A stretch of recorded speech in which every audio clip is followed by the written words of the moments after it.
This is a near-death experience of a man named Mickey Robinson. He talks about the afterlife, about miracle healings. He talks about what he experienced. I thought it was kind of interesting, and I'm going to play some clips about from him. Shortly after takeoff, I don't really recall much because I was kind of dozing off, sitting next to the pilot, or actually sitting on the floor next to the pilot where we moved the seats in this new aircraft, and I was awakened by a sound unfamiliar to me. It was the sound of the motor going completely silent. Uh-oh. And the pilot turned to me and he slapped me. He says, "That's it, we're going down." So we just pitched forward and we plummeted straight down at over 100 miles an hour. And what was seen out of the cockpit, and this was told to me, I don't recall this, but we were going straight to the ground and we're headed right towards a gigantic oak tree. We did hit that tree going, like I said, over 100 miles an hour, and my face stopped my body going 100 miles an hour. So then the airplane cartwheeled on its wings and slammed into the ground. If you see pictures of the aircraft, it doesn't look like anybody could survive this. So there was obviously injury and confusion, and the two students got pushed out the doorway and by one of my friends who was a very experienced jumper, and the fourth man out saw me moving, and the pilot assumed we were leaving too, and just as he was going out, the plane went up in flames, and as he was running away, he heard screaming and realized I was trapped inside along with the pilot. And this brave man who was my friend and went back in the plane and saw me trying to escape where the wing had been torn loose from the airplane. But I was stuck, and by something in my equipment or my clothing was caught, and I was soaked with fuel, and it was on fire from head to toe. Wow. And just like you see in movies, a person whose whole body was engulfed in flames. And this is where God did the first miracle. This man grabbed a hold of my parachute harness, and with his bare hands, tore that loose. It's 2,000 pounds tensile strength in each one of those straps. Wow. Pulled so hard he pulled his thumbs out of his sockets. Dragged me away from the plane and slapped the fire out. It kept reigniting, and then he tried to go back for the pilot, and he couldn't. He was burned alive. Well, they rushed me off to the hospital. Obviously, it was horrible, and they rushed me off to the hospital and saw that I sustained very serious injuries. I had a brain injury. I had burns over a large portion of my body. I had to find out my eye was blind. My right eye was blind, and tremendous cuts, and the shock of that crash. They told my family I was going to die. They told my sister to come that day because I was not going to be there in the afternoon. I had an experience I had never heard about. Never heard anything like this. As I was laying there in that condition, just racked with pain and discomfort in every way possible, suddenly my inner man, the real me, my spirit, sat up out of my body, and I could feel my legs go through the springs of the bed. Wow. And my spirit came out of my body as if you would take a glove off your hand.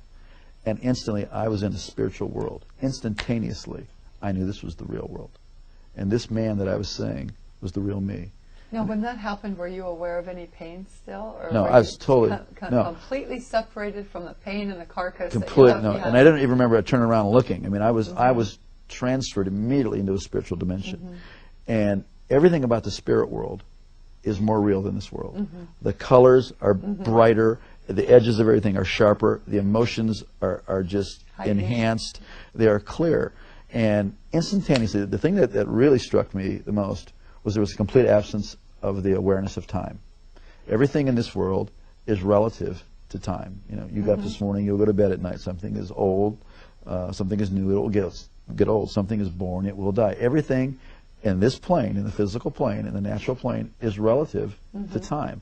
But everything in the spiritual plane is relative to eternity. So what had been natural to be aware of time was totally gone. And I was totally aware of eternity. It is shocking. It is stunning to be conscious and to know what eternity is. Also, logic and reasoning doesn't happen there. Based on the sum total of all my intelligent thoughts that I've learned, I've had a death and I'm in the spirit world. It's like you just know that you know that you know. It's like having a revelation constantly. These next two clips are from interviews Mickey Robinson gave 20 years later. He's going to talk about how bad he was, his condition, and then the experience of a darkness that was, he saw the light, but then he talked about this darkness that was coming as well. So I'm riding to the hospital, and for the first time in my life, a guy who thought he was bulletproof, cocky, confident about everything, I didn't know how bad I was hurt. Do you understand? You don't know how bad you're hurt, especially if you're going into shock.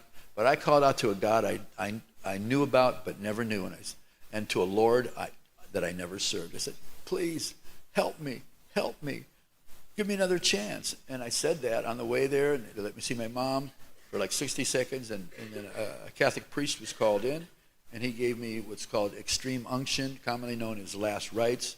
Now then, how about this? They called a doctor in from Case, Western Reserve. And he listed all these complications. And at the end, he just wrote a sentence. There's simply nothing that can be offered this young man. Basically saying, wait for the mercy of death to take him away. Keep doing what you're doing and wait for the mercy of death to come and take away. And I prayed that same little prayer in a room, 2 in the morning when you're giving the maximum painkiller. It doesn't even phase it.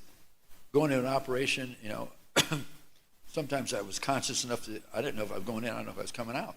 The next day, I started having something happening where I felt my body shutting down.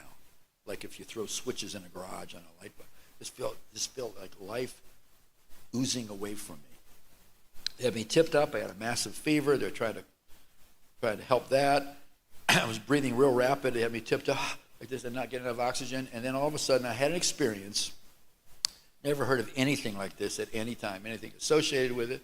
My spirit was thrust right out of my physical body, and I was instantly in a spiritual dimension. I wasn't flying around looking at my body, but I was in a spiritual dimension, and I was shocked. There's 3 shocking things I'll say. The whole thing, obviously, is going to be shocking, what you hear. The first shock was a complete knowledge, knowing, comprehension of eternity. Now, how many of you know there's such a thing as eternity? How many of you have been there? I was there. It just takes no explanation. You know that you know. It's more real than here because we're in a temporary thing. Physical laws apply. Even though we're spiritual people and we can connect in worship and in prayer, we're still here. There, you're getting eternity. The man that did it forward, Don Piper, wrote it really good that we're in a special group of people that have been to the other side. And so, I mean, everything was like, the emotions are bigger. If you see anything, the edges are razor sharp. Colors are like magnificent. But in the distance was a white, bright, snow white circle. I call it a portal now that I know a little bit what I'm talking about. And I was gliding an upward path towards it, and I could feel some kind of radiant thing coming out that was peace. So I'm just going there, and you have no control of what's going on. There's no excuses. You don't say, but what about this? You won't do that because the living word is telling the truth simultaneously to anybody that winds up there. And as I got closer, almost right to it, I felt what I describe as a pressure. I don't know how else to describe it. And I turned and I looked into something. And I knew it was a bottomless pit. It was blacker than black. It was also eternal.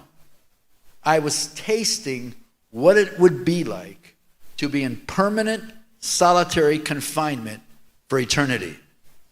A person in there will be super conscious and desire every single thing. Could ever think that you'd want anything, even a cup of water, even a person, even a taste or a smell, knowing you will never experience anything at all. It's like I would take Pastor here and put him in a swimming pool of thick black ink.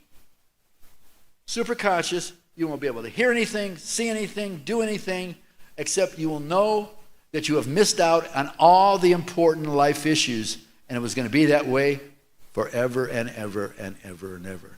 So I'm right by this light, and this darkness had started eclipsing this white, bright white, pure white circle, where it was down to like about half or 3/4 of an inch. I'm right in front of it. I said, "No, God, help me. I'm sorry. Give me another chance. I want to be alive." And I'm standing on the very edge of separation from God forever. I could taste it. I could feel as if it was happening to me right then. And when I screamed out that clumsy little prayer that I had some form from the ambulance to the operating table to intensive care, I was thrust through that white portal, and I was standing all of a sudden eternally in the perfect love of God in what Paul calls the third heaven.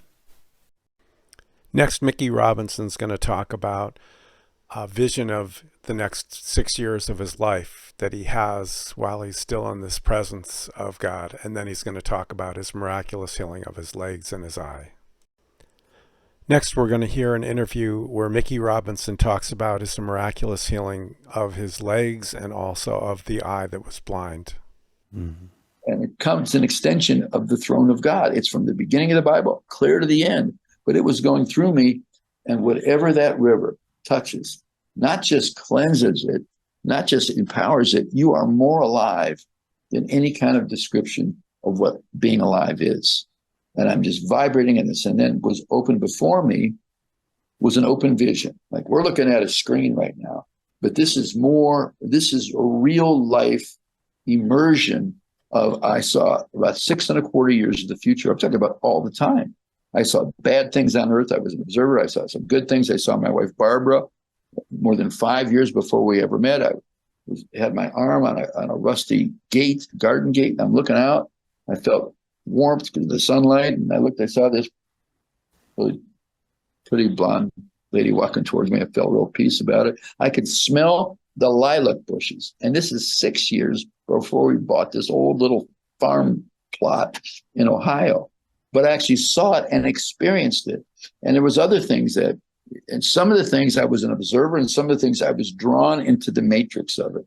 And the last thing I saw a group of people on top of a tropical hill, or like it was this lush tropical place.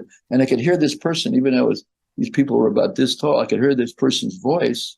And I was drawn to that voice, and it was shh. So I was whoosh, and it was me talking. And I said, this is paradise. It was on a little hill in Jamaica looking down at the beautiful sea, that we were actually trying to consider how we could buy that. I got a little bit of money, and we were down there. I thought, I've had enough trouble. Barbara and I would just be nice people. We'll eat bananas and coconuts, maybe pull people down a beach on a parasail. And the Lord stopped me right there, brought it to my remembrance. I'd forgotten about that. I said, we can't do this. We went back to Ohio, bought the little farm, and that began our life together. It wasn't something I chose, but places that God put me. And anything I tried to do on my own just didn't work right. And it wasn't because I wasn't good at it, because it wasn't fulfilling the precise call of God. And I was in and out of the hospital for 5 years having operations. So I was still having, pretty big operations. I wasn't sick, but I was still recovering in some sense. Now, go back and say my complications left me with being blind in my right eye, and below my kneecaps, the nerves were dead all the way down the front of my legs, the top of my foot, out my toes, and then I had bilateral foot drop. You would recall maybe when you were a kid, people maybe had polio or something, you have a leg brace on, both legs were like that. So they said so the doctor, when I was in intensive care, said, I'm sorry, son, you're never going to walk again, Dad. But those legs that were paralyzed, I spoke to them. I didn't know anything about healing, right? I didn't know how to do that. And they didn't respond. It's 1 o'clock. They wouldn't respond. It was like James Dobson's strong-willed child. It was very frustrating. And so I was in a wheelchair. I had leg braces. I had to use crutches. And then one day, like May 15th, they just popped up. I mean, they were just healed. I never got any leg braces anymore. I didn't have to go in a wheelchair anymore. I didn't have any crutches anymore. And it's incredible. And I was blind in this eye for 5.5 years, and I can see. That was 1968 to 1974. They don't explain it. They did an operation. They took the thing off. My eye was dead. They put it back together with a cornea transplant. They can at least have more of the brown color. There's still scar tissue there. I took for 7 days in the hospital. I said, Barbara, have the nurse block all the windows out. There was no light, no pillow. I just fasted for 7 days, and I kept saying, I can see, I can see, I can see. Now, I didn't know anything about this stuff, but I would just tell you, or these viewers, the Spirit of God in you, with your spirit, you can do more than you can think, even if you don't have formal training. Now, I'm all about learning. I get to do this with people. I get to train them how to use their gifts, how to do things. But this happened to me. I'm telling you, it happened to me. They took the bandage off after 7 days. They said, oh my God, I can see. And this doctor was one of the pioneers anywhere in transplant surgery. He knew my eye was dead. He told the other doctor during it, he said, well, the pupil didn't work. Iris was wrinkled together. The eye was dead. It was in there, but it wasn't working.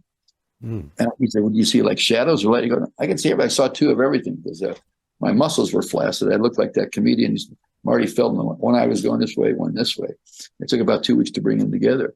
And he just said, it has to be a miracle. Right there, Barbara was next to me. She was with me for all those years. I didn't want like 2 or 3 years by then. So she knew me being totally blind and was there when I got sight.